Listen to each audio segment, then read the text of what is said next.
I had been on the ridge for 11 years when she came. Not came, the way the company men came, with their quarterly supply drops and their clipboards, and their cheerful questions about whether I needed anything.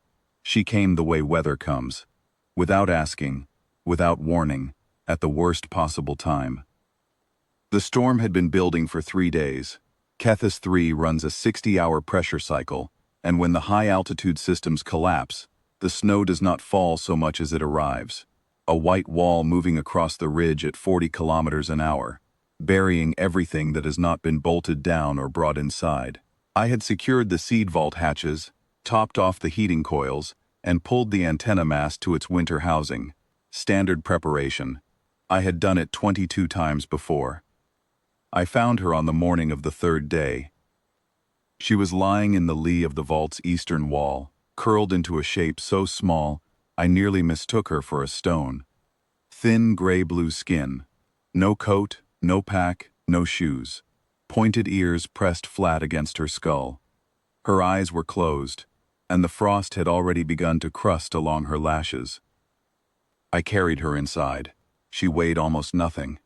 The colonial registry file on the Cathari was the first document I had been given when I signed my homestead contract. 17 pages. Species classification. Category 3 hostile. Assessment. Avoidant, territorial. Known to occupy high-altitude passes during migration season. Recommended protocol. Do not engage. Do not shelter. Report sightings to the nearest garrison post via uplink. I had read the file once, 11 years ago. I remembered the classification. I did not consult it again. She did not speak.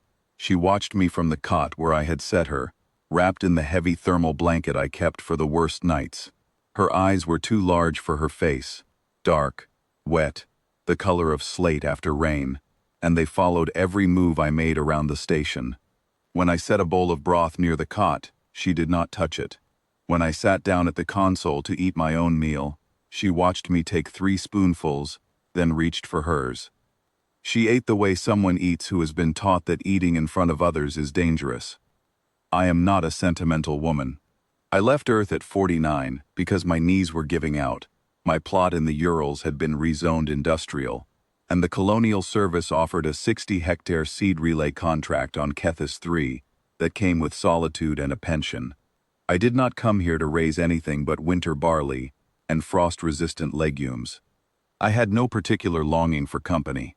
I had a ridge, a vault, 22 seed lines, and a wind gauge that needed recalibrating every 6 weeks. But the child reached for my hand on the 2nd night, and I let her take it, and after that, the situation was not theoretical anymore. Her name, or what I took for her name, was a sound I could not fully reproduce. 2 soft clicks followed by a rising tone, like a bird calling from inside a well. I called her Liss, because it was the closest my mouth could manage, and because she turned her head when I said it. She was afraid of the dark, not quietly afraid, the rigid kind, the kind that locks every muscle and draws the breathing shallow. When the station lights cycled down at 2200, she pressed herself against the wall with her knees drawn up and her fingers spread flat on the metal, and she made no sound at all. The first night I found her like that, I brought the work lamp and set it on the floor beside the cot and sat with her until she slept. After that, I left the lamp on. She did not speak my language, and I did not speak hers, but over 7 days, we built a vocabulary of small gestures. Palms turned up. I do not know. One hand flat on the chest. I am here. A quiet chirping sound, made in the back of the throat. I want to be near you. She made that sound often. On the 4th day, the storm eased long enough for me to check the ventilation seals on the vault's upper housing. Liz followed me outside, barefoot in the snow, and I realized she had no concept of cold as a problem. Her species ran warmer than humans, not by much, but enough that the frost did not trouble her the way I had assumed. What had nearly killed her was not the temperature, it was exhaustion. She had walked a very long way. I found the marker on the 6th day. It was a stone, set upright in the snow 200 meters east of my wall. Cathari glyphs cut into its face. I could not read Cathari, but I recognized the shape of ritual, the careful placement, the orientation toward the ridge's highest point, the offering groove carved at the base, empty now. Someone had placed this child here, not lost her, not abandoned her in haste, placed her, deliberately, with ceremony. I went back inside, and I looked at Liz, sitting at my table eating broth, her bare feet swinging above the floor, and I understood something I did not want to understand. The boundary word tradition. I had heard the term once, years ago, from a trader who passed through the settlement valley during the summer migration. A child left at the edge of the territory as a ward of the mountain, a gift to the land. The people leave, the season turns, and when it turns again, they come back to collect. If the mountain has kept the child alive, she is blessed. If not, the mountain has taken its due. I sat at my console, and I looked at the file icon on my screen. Cathari, Colonial Registry, CAT, 3. And I did not open it. The elder arrived on the 9th day, when the storm had cleared entirely, and the ridge stood in hard winter sunlight. He was tall, nearly 2 meters, with the same gray-blue skin and the same dark eyes, though in his face they looked ancient and formal rather than young. He wore layered robes of pale fabric and carried a walking staff made from a dark wood I did not recognize. He stopped 20 meters from the station and waited. I went out to meet him. Liz stayed in the doorway behind me. He spoke a language I did not understand, but his gestures were clear. He pointed at the child. He pointed at the marker stone. He made a sign I read as the mountain releases the ward. He had come to collect her. The season had turned. It was time. I said no. He did not understand the word, but he understood the way I stood, feet planted, arms at my sides, body between him and the door. He tried again. More gestures. The season, the cycle, the tradition. The child left at the boundary is held by the mountain. When the mountain is finished, the people return for her. This is how it has always been done. I said no, again. He looked at me for a long time. I do not know what he saw.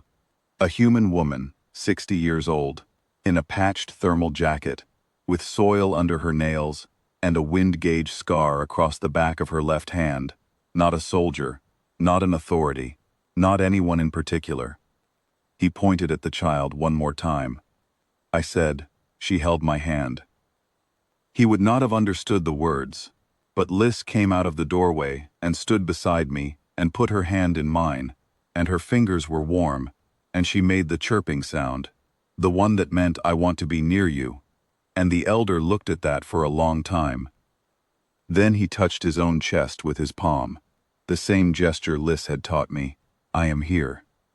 He held it there for a moment, then he turned and walked back down the ridge, and his staff left small round holes in the snow, and I watched him until he was a shape on the white, and then a shadow, and then gone. I filed the registration amendment on the next uplink cycle. The colonial form had a box for dependent status, non-human minor. I checked it. In the field marked circumstances of custody, I wrote one word, remaining. The garrison post sent back a flag. The Cathari file said, Category 3 hostile. They asked if I understood that sheltering a Cathari minor was a reportable event, and that the regional authority reserved the right to reassign custody at any time. I sent back one line, she is staying. They did not reply. Liz still does not speak my language, and I still do not speak hers, but we have built enough between us. She helps me check the vault seals in the morning. She sorts the barley samples by color. She has a better eye for it than I do. When the wind rises at night, she sits on the cot with the lamp lit and waits for me to come sit beside her, and when I do, she puts her hand in mine and makes the small sound, and we stay like that until the wind drops. I do not know what the file says about her kind. I read it once, 11 years and 9 days ago. I have not opened it since. If it was right, if every line of it was true, I would not have let her go.